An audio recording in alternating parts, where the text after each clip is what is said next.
Press మిత్రులందరికీ నమస్కారం. మరి ఈరోజు ఈ ప్రెస్ సమావేశానికి నాతో పాటు ఉన్న Huzurabad municipal commissioner, Huzurabad municipal chairman గారు,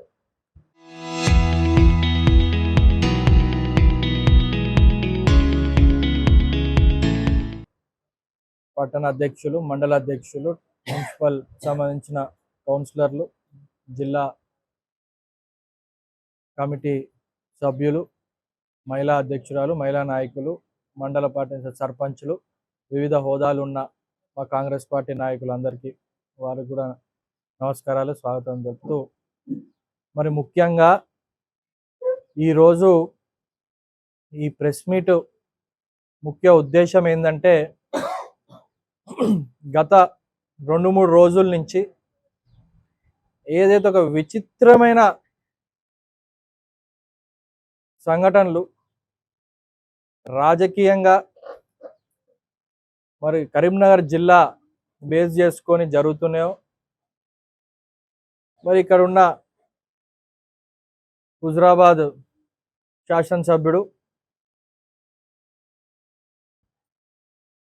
సూసైడ్ స్టారు, రీల్ స్టారు, అతను చేసిన ప్రవర్తనలు, మరి దీనిపైన మరి ప్రజలని తప్పుదో పట్టించే విధంగా ఏ రకంగా 2 రాజకీయ పార్టీలు, అటు బీఆర్ఎస్ ఇటు బీజేపీ ఏ రకంగా వ్యవహరిస్తున్నారు. మరి ఇక్కడ హుజురాబాద్ ప్రజలకు, మరి రాష్ట్ర ప్రజలకు కూడా ఒకసారి ఇక్కడ హుజురాబాద్ ప్రాంతానికి చెందిన వ్యక్తిగా, ఒక హుజురాబాద్ కాంగ్రెస్ పార్టీ ఇన్ఛార్జ్గా చెప్పే బాధ్యత, ప్రజలకి ఏం జరుగుతుందని చెప్పడానికి ఈ సమావేశం పెట్టడం జరిగింది. మరి ముఖ్యంగా మనం చూసుకుంటే మీరు చూడొచ్చు, ఒక జ్యువెలరీ షాపు ఏదైతే ఒక సంఘటన జరిగిందో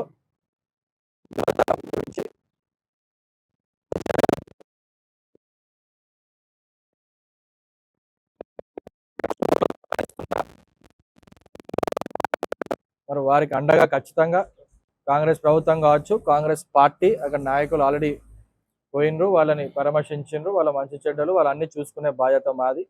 ప్లస్ అక్కడ స్టోరు, పిఎన్జి స్టోరు యాజమాన్యానికి ప్లస్ వాళ్ళకు కూడా భద్రత కల్పించే విషయంలో కూడా ఎటువంటి ఇబ్బందులు కాకుండా ధైర్యం చెప్పే బాధ్యత కూడా పార్టీ తీసుకుంది, అటు ప్రభుత్వం కూడా వెంబడి ఉంటుంది. మరి జరిగిన సంఘటన తర్వాత ఇమ్మీడియట్గా పోలీస్ శాఖ, ముఖ్యంగా కరీంనగర్ సిపి గారు, మరి సంబంధించిన అక్కడున్న పోలీస్ శాఖ వెంబడి బృందాలని ఫామ్ చేసి మహారాష్ట్రకు, బీహార్కు కూడా పంపించి, మాకున్న సమాచారం వరకు అతి త్వరలో దాదాపు ఇంకా 3-4 రోజుల లోపలనే దొండగులను పట్టుకుంటారని చెప్పి నేను తెలియజేస్తున్నాను. ఎందుకంటే హోంశాఖ ముఖ్యమంత్రి గారు రేవంత్ రెడ్డి గారి కింద ఉంది. చాలా సీరియస్గా, ఎస్పెషల్లీ లా అండ్ ఆర్డర్ విషయంలో మా ముఖ్యమంత్రి గారు చాలా సీరియస్గా ఉంటారు. సో ఈ రకంగా ఒక సంఘటన జరిగి అక్కడ వాళ్ళు ఇబ్బంది, స్టోర్ వాళ్ళు ఇబ్బంది పడుతూ, పోలీస్ వాళ్ళు రాత్రి పలగనగా కష్టపడుతూ ఏ రకంగా వాళ్ళు దుండగులను పట్టుకోవాలని ప్రయత్నాలు ఉంటే, ఇక్కడ బీజేపీ బీఆర్ఎస్ నాయకులేమో దీనిపైన రాజకీయం. అసలు ఎందుకండి రాజకీయం? మీ పర్సనల్ గొడవలా, లేకపోతే ప్రజలకు ఒక మబ్బి పెట్టేటందుక? ఏమైంది, వీళ్ళిద్దరు ఒకటైపోయినరు, బీజేపీ బీఆర్ఎస్ ఒకటని ప్రజలకు తెలిసిపోయింది. వాళ్ళిద్దరు పార్టీ 2 ఒకటే. ఇక ఇప్పుడు ప్రజలకు ఇక బాగా అర్థమైపోయింది దొందుకు దొందని. మరి ఇక ఇట్లాంటివేవో చిల్లర రాజకీయాలు చేసి లోపలికి ఒక రకంగా బయటకు ఇంకోలాగా మనం వ్యవహరిద్దామని ఒప్పందం చేసుకున్నట్టు ఉంది వ్యవహారం. మీకు లాస్ట్ టైం కూడా చాలాసార్లు చెప్పాను, ప్రాజెక్టు లేనిది దాన్ని అధికారికంగా మళ్ళీ ప్రకటన చేయరు. ఆల్రెడీ మీకు జియో వచ్చింది, శాంక్షన్ అయింది, దానికి ఒక కాపీ ఉంది, జియోని రద్దు చేయాలి అని అంటే ప్రకటన ఇస్తారు, మరి మీకు ఒక ఆన్ పేపర్ ఇస్తారు. నేను డే 1 నుంచి చెప్పుకుంటూ వస్తున్నా, ఎటువంటి ప్రోగ్రెస్ అయితే లేదు అక్కడ. ముందుకు అనేది ఆ dumping yard waste energy plant ఏది ఉన్నా అక్కడికి ముందుకి పోతలేదు. సో దానికి మళ్ళా ఏం లేని దానికి అధికారిక ప్రకటన ఎట్లా వస్తుంది? రాజకీయం చేసి ఇంత పెద్ద ప్రజల లోపల తీసుకుపోయింది తప్ప అక్కడ ఎటువంటిది ముందుకు సాగుతలేదు. మీరు కూడా పోయి చూడొచ్చు అక్కడ ఎటువంటి ఎటువంటి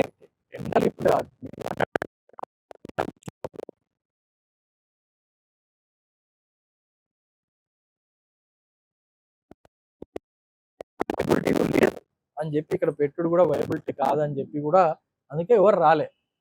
అందుకే దాని తర్వాతనే కదా మనం ఎటువంటి స్టెప్స్ లేకుండా మనం ప్రభుత్వం దృష్టికి తీసుకుపోయినా మనం చెప్పినాం. సో ఖచ్చితంగా మాట ప్రకారం ఆల్రెడీ శ్రీధర్ బాబు గారు, పొన్నం ప్రభాకర్ గారు, తుమ్మల నాగేశ్వరరావు గారు వీళ్ళందరితోని ఏదైతే మేము మాట్లాడినామో వాళ్ళు కూడా ముఖ్యమంత్రి గారికి బ్రీఫింగ్ ఇచ్చడు జరుగుతుందని చెప్పిండ్రు. ఆల్రెడీ ఈ పార్టీకి మొన్న మీటింగ్లో కూడా చెప్తా అన్నారు. గట్టి హామీ ఉంది. హుజురాబాద్లో ఎట్టి పరిస్థితుల్లో ప్రజలకు హాని కలిగించేది కాంగ్రెస్ పార్టీ ఇన్ఛార్జ్గా మేము మా పార్టీ చేయదని చెప్పి చెప్తున్నాం. పెద్ద మంత్రి కేంద్ర మంత్రి బండి సంజయ్ గారు ఇక్కడ మా కౌశిక్ రెడ్డి గురించి తెలిసిన విషయమే, కొత్తగా చెప్పుడు అవసరం లేదు. అతను ఇది ఇప్పటికి ఇది మొదటిసారి కాదు, ఇట్లాంటివి చాలా చాలా జరిగినాయి. అయినా ఆ పార్టీ ఎందుకు సాధిస్తున్నారో మరి అతని పైన కనీసం చర్యలు ఎందుకు తీసుకుంటలేరో మాకు అర్థమైతలేదు. ఇక మొన్న వరంగల్ సభల ఇక మాకు అర్థమైంది ఒకటి, క్లారిటీగా వెరీ క్లియర్గా మాకు ఒకటి అర్థమైంది. ఫ్రస్ట్రేషన్తో ఉన్నారు.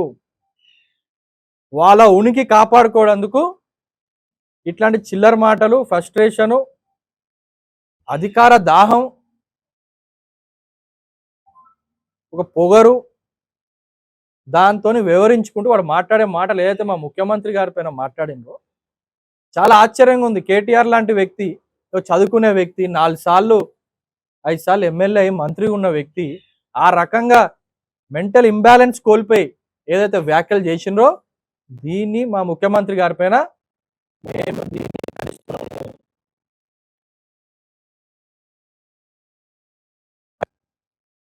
వాళ్ళ నాయకుడే కదా వరేస్తే ఉరి అని అన్నది, వాస్తవం కాదా?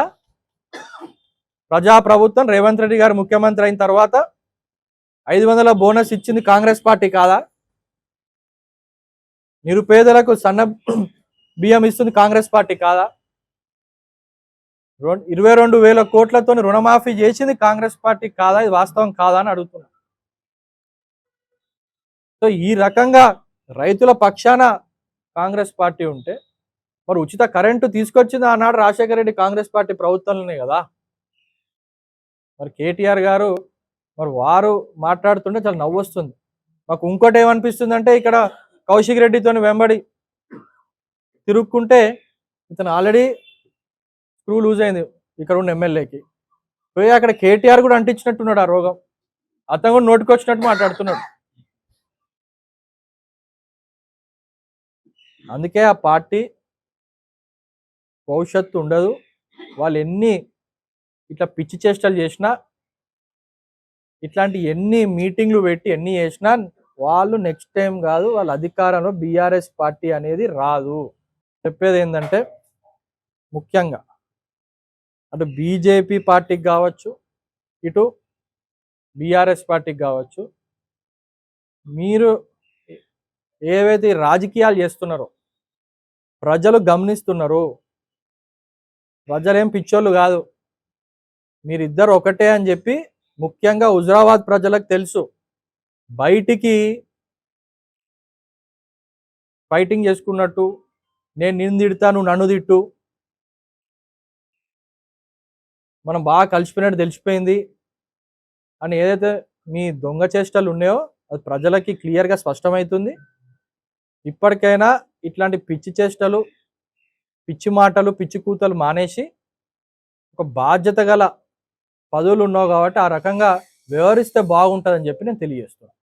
సొంత వాళ్ళ చెల్లెనే కేటీఆర్కి ఏం తెలియదు, కేటీఆర్కి ఏం జ్ఞానం లేదు అని చెప్పి మేము అనలే, సొంత వాళ్ళ చెల్లె కవిత గారే అన్నారు. ఇక ఇంటి వ్యక్తి అన్న తర్వాత ఇక మేము చెప్పుడు దాంట్లో కొత్త ఏమి ఉండదు. మాకు కూడా అర్థమవుతుంది, ఫ్రస్ట్రేషన్ అర్థమవుతుంది వాళ్ళ పార్టీలో. సో ఇట్లాంటి వ్యవస్థలు కౌశిక్ రెడ్డి మరి మా ముఖ్యమంత్రి గారి పైన మాట్లాడితే, సరే బండి ముందు బండి అద్దాలు వలిగినాయి. ఇప్పుడు మేము కూడా చూసినాం 2.5 సంవత్సరాలు నోటికి వచ్చినట్టు నువ్వు మాట్లాడితే నీకు వలుగుతుంది కౌశిక్ రెడ్డి. ఓపిక పట్టినాం మేము కూడా. అయినా నీ సొంత కార్యకర్తలు నీ పార్టీలా నిన్నే ఆదరిస్తలేరు. నువ్వు ఎందుకే పోయి కరీంనగర్లో పోయి పెద్ద పెద్ద మాటలు.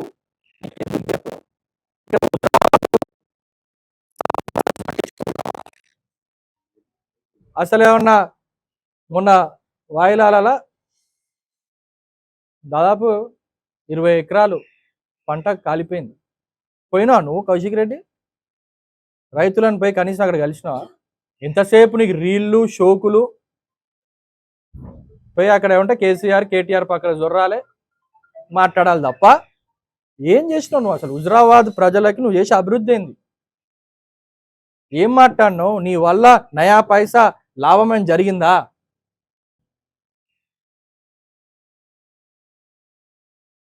సో అతనికి మేము వార్నింగ్ ఇస్తున్నాం కౌశిక్ రెడ్డి గారికి. ఎందుకంటే అట్లాంటి ఇక్కడ మా లా అండ్ ఆర్డర్ ఇష్యూస్ మా హుజరాబాద్లో దయచేసి తీసుకురాకండి. కాంగ్రెస్ పార్టీ ఇప్పటి వరకు హుజరాబాద్లో గడిచిన 2.5 సంవత్సరాల్లో ఎటువంటి లా అండ్ ఆర్డర్ సమస్య లేకుండా, ఇబ్బందులు కాకుండా మా కాంగ్రెస్ పార్టీ కావచ్చు, మా కార్యకర్తలు చాలా ఓపికతోని సహనంతో ఉన్నారు. ఇట్లా రెచ్చగొట్టే మాటలు, పిచ్చి పిచ్చి పిచ్చి మాటలు మాట్లాడితే మేము చూస్తూ ఊరుకోం. తగిన బుద్ధి మీకు చెప్పే రోజులు దగ్గరలో ఉన్నాయి. ప్రజలు ఆడి మీకు బుద్ధి చెప్పిండ్రు. ఎంపీ ఎలక్షన్లో బుద్ధి చెప్పిండ్రు, సర్పంచ్ ఎలక్షన్లు పెట్టి మొన్న హుజరాబాద్ మున్సిపాలిటీలో నీకు బుద్ధి చెప్పిండ్రు. సో ఖచ్చితంగా ప్రజల పక్షాన మేము పోరాడతాం. ప్రజలకు అనుకూలంగా రేపు రాబోయే సంక్షేమ పథకాల గురించి ప్రజల మధ్యలో పోతాం. ఆ రకంగానే మా కాంగ్రెస్ పార్టీ ఉంటుంది, కాంగ్రెస్ పార్టీ తీరు ఉంటుందని చెప్పి తెలియజేస్తూ, మరి హుజరాబాద్ ప్రజలకు ముఖ్యంగా డబుల్ బెడ్రూమ్ ఇల్లు సంబంధించి అతి త్వరలో అవన్నీ శాంక్షన్లు కూడా మనకి హౌసింగ్ మంత్రి నుంచి వచ్చినాయి. అతి త్వరలో జమ్మికుంట హుజరాబాద్ ఏదో 2 BHK హౌసెస్ ఉన్నాయో నిరుపేదలకు లబ్ధిదారులకు పట్టాలు ఇచ్చడం జరుగుతుంది. దాంతోపాటు ఇందిరమ్మ మిల్లు 2వ విడత సంబంధించింది కూడా ఆల్రెడీ మా హౌసింగ్ మంత్రి పొంగులేటి శ్రీనివాస్ రెడ్డి గారు చెప్పిండ్రు. ఈ నెల ఆఖరిలోపు వచ్చే నెలల 2వ విడత అనేది మొదలవుతుంది. దాన్ని కూడా అర్హులున్న వారికి, ఎవరికైతే ఫస్ట్ ఫేజ్లో రాలేదో ఈ ఫేజ్లో అర్హులున్న వారికి గ్రామాలలో ఎంపిక చేసి మరి వారికి కూడా ఇందిరమ్మ మిల్లు ఇచ్చుడు జరుగుతుంది అని చెప్పి కూడా బంధుని మాకు ఫస్ట్ స్పష్టత ఇవ్వండి. కేటీఆర్ గారు మీరు స్పష్టత ఇవ్వండి. బంధుని ఎందుకు కరీంనగర్ పిలుపుని ఇచ్చిండ్రు? కారణం దేనికి? What is the reason? ప్రజలను ఎందుకు ఇబ్బంది పెడుతుండ్రు? అక్కడ PNG జ్యువెలర్స్లో దొండగులు చేస్తే అటు లా అండ్ పోలీసు వాళ్ళు అటు ఉన్నారు. మీరు కొట్టుకుంటే పోలీసు వాళ్ళు లా అండ్ ఆర్డర్ కాపాడడానికి అక్కడ పనిచేస్తున్నారు. ఇటు మళ్ళీ బంద్ని ప్రకటిస్తున్నారు. అంటే పోలీసు వాళ్ళు మీ ప్రజలని కాపాడుకోవడానికి ఉండాలా? మీరు చేసే చిల్లర చేష్టలకు, పిచ్చి పిచ్చి వాక్యాలకు, ఇట్లా గొడవలు జరిగితే ఇక మీ చుట్టూ తిరుక్కుంటూ ఉండాలా పోలీసు వాళ్ళు? ఏందన్నట్టు మీ వ్యవహార శైలి? ఒక బాధ్యత గల పదవులు ఉన్నప్పుడు సమాజాన్ని గౌరవించాలి. ప్రజల పట్ల కొంచెమైనా వాళ్ళ కన్సర్న్స్ కావచ్చు, లేకపోతే వాళ్ళు ఏ రకంగా శాంతియుతంగా ఉండేందుకు ఒక రాజకీయ పార్టీ కావచ్చు, రాజకీయ నాయకులు కావచ్చు, ఆ రకంగా ప్రవర్తించాలి. బండి సంజయ్ గారు ఒక కేంద్ర మంత్రి, ఇతను ఒక ఎమ్మెల్యే. అసలు వీళ్ళిద్దరు కొట్టుకొని అసలు కరీంనగర్ని ఏం చేద్దాం అనుకుంటారని అడుగుతున్నా.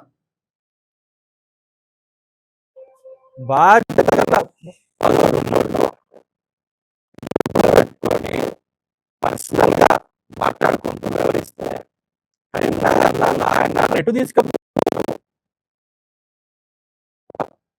డిప్యూటీ హోమ్ మినిస్టర్ మన దేశానికి వారు ఇక్కడ కౌశిక్ రెడ్డి ఎమ్మెల్యే పోయి అక్కడ అసలు కరీంనగర్ ప్రజలను అక్కడ లా అండ్ ఆర్డర్ పరిస్థితిని ఏం చేద్దాం అనుకుంటున్నా నేను అడుగుతున్నా. కౌశిక్ రెడ్డి అనే వ్యక్తికి హుజరాబాద్ నియోజకవర్గంలో ఎవరు మాట వింటలేరు. ప్రెస్ మిత్రులు కూడా అతను చేసే వ్యవహారానికి అతను చెప్పే మాట విసిగెత్తిపోయి ఇంపార్టెన్స్ ఇస్తలేరు. ఏం చేయాలి? పోయి కరీంనగర్లో ప్రెస్ మీట్ పెట్టిండు. మరి కరీంనగర్లో ప్రెస్ మీట్ పెట్టి అక్కడ పెద్ద పెద్ద మాటలు మా ముఖ్యమంత్రి గారి పైన, వాళ్ళ పార్టీ బీజేపీ పార్టీ నాయకుల పైన వాళ్ళు మాట్లాడుకుంటున్నారు. అసలు సబ్జెక్ట్ ఏంది? పిఎన్జి జ్యువెలర్స్ పైన ఏదైతే సందర్భం ఉంచుకుంటే ఈ గొడవలు ఎందుకు?